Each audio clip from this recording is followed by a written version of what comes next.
Happy Patel. Patel નામ સાંભળીને એવું જરાય ન માનવું કે આ કોઈ ગુજરાતી તરફ હશે. હા, વીરદાસ કરો એટલે આપણને થોડોક ડાઉટ જાય કે ક્યાંક ગુજરાતીઓને, પણ એવું કશું નથી. આમ જો તો ફિલ્મમાં જ કશું નથી.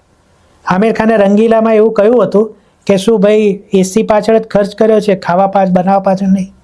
તો એવું જ આમાં છે. પ્રમોશન બહુ સારું કર્યું પણ ફિલ્મ બનાવવામાં કોઈ ખાસ ધ્યાન રાખ્યું નથી. આમિર ખાન કહો કે એના ભત્રીજા કહો તો એનો ખાલી કેમિયો જ છે. શારિબ હાશમી કેમ છે ખબર નથી, અને સરદારજી કેમ બનાવવામાં આવ્યો કંઈ જ ખબર નથી. મોના સિંહને કોઈ અલગ રૂપમાં આપવાનો પ્રયાસ થયો છે પણ એ પ્રયાસ નિષ્ફળ ગયો છે.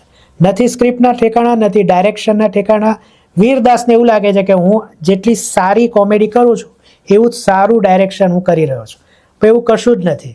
ફિલ્મનો શરૂઆતનો અડધો કલાક માઇન્ડ બ્લોઈંગ છે, પણ પછી ફિલ્મ એવી બેસી જાય છે કે પછી બેસી જ જાય છે, ક્યારેય ઊભી થતી નથી.